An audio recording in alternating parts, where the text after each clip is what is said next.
It somehow feels weird to want and almost demand specific fighting games when we already have such an amazing variety of titles on our plate. But wait, why? My brain can't come up with any solid explanation of why the FGC needs this or that game to come back. Except for, it's so awesome, and I want to play those characters again with cool improvements and new features, and I want everyone to experience this joy. And actually, yeah, this is the ultimate excuse for things to happen in gaming. Those other titles we already have are also great, don't get me wrong. Every recent major release is a blast and an impressive boost for the fighting games culture in general. Just picture in your mind what we've got with Street Fighter 6, MK1, and Tekken 8. The genre is on its newest peak of excellence. But you know, there is no limit in this process. The games we list in this video were innovative and simply mind-blowing in their time, so bringing them back from obscurity will be beneficial for everyone in the community. We don't need mere clones of those old titles, no. If a series has been around for quite a few years, it needs to catch up with all the modern trends, connect them with its authenticity, and treat players to the best ever installment. Practically speaking, dear developers, don't forget rollback netcode and simplified input options. Give us lots of single player fun with deep but interesting tutorials. Yeah, I'm sure they know what they're doing, but let's just declare our demands. Okay, we should be a little softer here. Our proposals and humble requests on what dead or frozen fighting game franchises must be revived with a sequel immediately. This game series was quite an achievement for Capcom back in the mid-90s. The company was on top with their legendary Street Fighter 2 and its many enhanced versions. And the developers managed to break this conditioning and create something totally new and absolutely awesome. Even now, looking back at the few Darkstalkers games, or Vampire as they call it in Japan, it's easy to notice how visually beautiful they are. Imagine having this level of color extravaganza with the abilities of the current console generation. And the world of this series is full of possibilities for some awesome characters and various mind-blowing movesets for them. We have all sorts of folklore and fairy tale creatures in the roster, so many adventures can be created on this basis. As for the actual gameplay part, some people in the FGC named Darkstalkers one of the greatest fighting games ever, and specifically the third installment, Vampire Savior. It was innovative at the time of its release in 1997, and many ideas from it went into the blueprint for what we now call anime fighters or air dashers. Even now, the competitive community plays this game on big esports events, and it's playable on modern devices as part of the Capcom Fighting Collection. Maybe somewhat disastrous sequels to Darkstalkers, Vampire Hunter 2 and Vampire Savior 2, which were released around the same 1997 in Japan, stopped Capcom from bringing the series back, but we are ready to ignore that mistake. Dear Capcom, please take the original Vampire Savior formula and create a new modern sequel with it. We know you can, just please do it. Once again, I'm addressing Capcom here, but let me take a different persona for this part and play kind of an aggressive role. I just don't understand why we still don't have a modern sequel to Marvel vs. Capcom. It's about time to make that announcement and start filling up the hype. The niche of tag team games becomes empty with DBFZ slowly moving to obscurity, but the addition of cameo fighters in Mortal Kombat 1 made the community even more interested in such mechanics. Capcom should reintroduce their idea of mixing great game characters and Marvel superheroes, and yeah, sure, villains, in one roster. Using those comic book abilities and movesets from other Capcom titles to build team synergies is so much fun and adds so many options to the fighting ground. It's not an accident that players still play this game at events such as EVO. Yeah, Ultimate Marvel vs. Capcom 3 was in the main lineup in 2023. So dear developers, just do it. This should be your new creative and financial success. We're waiting.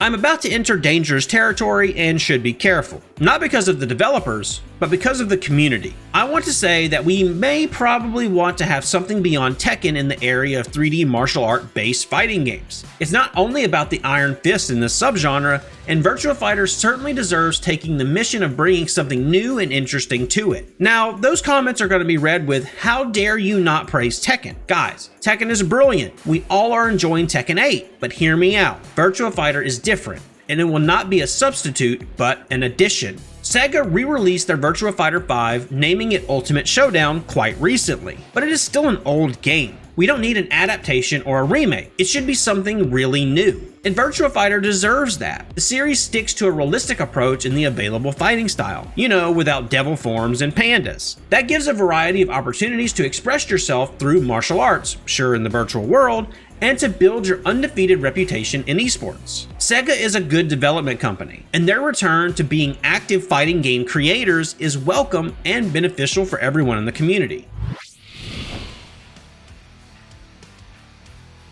A Tale of Souls and Swords. Welcome back to the stage of history. I love those quotes. They immediately create the atmosphere, and a unique one in the entire big library of fighting games, new and old. There is nothing like Soul Calibur. It can't be replaced, at least in my heart. That is also true for many mechanics that make the series special, like free movements in the 3D environment and the ring out option. The variety of cool looking weapons is tightly connected to the choices of fighting styles. An incredibly huge set of moves, like in Tekken, gives such a big creative freedom to build your offense in matches. Soul Calibur is one of the best fighting games experiences available. The death of Soul Calibur 6 is so unfortunate and unfair. When the competitive dimension had to support the player's attention and, sales, we got that online mainly era of our lives. The esports power of Soul Calibur 6 wasn't prepared for this, sadly. But the game was still a financial success, with over 2 million copies sold. It's only the high standards of Bandai Namco that make the company focus on other titles. Perhaps giving us some time to enjoy Tekken 8 before the announcement of Soul Calibur 7 is a good idea, but let that period be short. Is it okay if I beg on video? No? No? Oh, okay. I have no idea how anyone could be against the return of Injustice. And if anyone does, we may have to have a fight then. Some of the greatest superheroes of all time and all universes embrace their dark sides and start a clash of unbelievable power. It's a story to follow not only in a game, but also as an impressive live-action series. The fights are woven by the folks over at NetherRealm, with movement and combat that are very specific to Mortal Kombat. In general, it's one of the games that bring tons of attention to the FGC. Injustice 3 will make an explosion in the general gaming community, and we will have some opponents to destroy in a respectful way. But seriously, a sequel to Injustice should be the next step of the fighting game genre to mainstream. Both casual and professional dimensions of this series are nicely elaborated by the NRS talents, and it can't be too long to wait for the announcement, right? Right? If someone needs me, I'll be calculating patterns in the MK and Injustice release schedules. Blood in fighting games is not a registered trademark of Mortal Kombat, but not so many developers are brave enough to add this rather realistic feature to their products. Killer Instinct is one of those games that doesn't mind going all dark and creepy, with disturbing monsters in the roster, horror-like atmosphere, and a decent amount of violence. Not being an NRS title is a good thing to say because Killer Instinct is made differently, and it feels differently. I love having a variety of choices. So, for the fans, we have no questions, I suppose. After so many years actively playing Killer Instinct, the players have certainly proven their dedication to the series. It's time to talk to publishers. Dear Microsoft or Xbox or whoever makes the decision in your hierarchy, you totally need new additions to your Game Pass subscription. And here you have a ready universe with a decent roster and premise for many new characters, the basis of mechanics to elaborate in a new installment, and lots of enthusiastic people to support this release in every reasonable way. And trust me, Game Pass subscribers will be happy too. With all the attention we direct to Street Fighter or Mortal Kombat, we in a way forget how wonderful SNK fighting games are. We have the King of Fighters 15, which is niche and complicated for the mass audience. We have Samurai Showdown with its unique Japanese aesthetics. Fatal Fury is also an SNK product, and I feel like this title can confidently break unnecessary limits of corporation and make their lineup great again, in the FGC and beyond. Fatal Fury fell out of the industry back in 1999, but Terry Bogard is still a well-recognizable character. Sakurai-san doesn't add a bad franchise to Smash. Prove me wrong. It's time for the guy to revive in his own game, taking friends and enemies with him. In the gameplay department, the original trilogy of Fatal Fury had to compete with Street Fighter and many similar 2D games appearing in that era. The SNK developers succeeded thanks to making their fighter distinctly different and innovative. They followed this path in The Real Bout and the Mark of the Wolves continuation, adding some over-the-top aspect to the formula. Why did they stop? We need that creative approach back. And we may actually get it with Fatal Fury City of the Wolves. It was promised in a short teaser, and it fills my heart with hope and anticipation. So let this video bring extra energy to the creators, and when are we going to get a gameplay trailer? And don't worry, we'll be ready to add it to DashFight, no problem.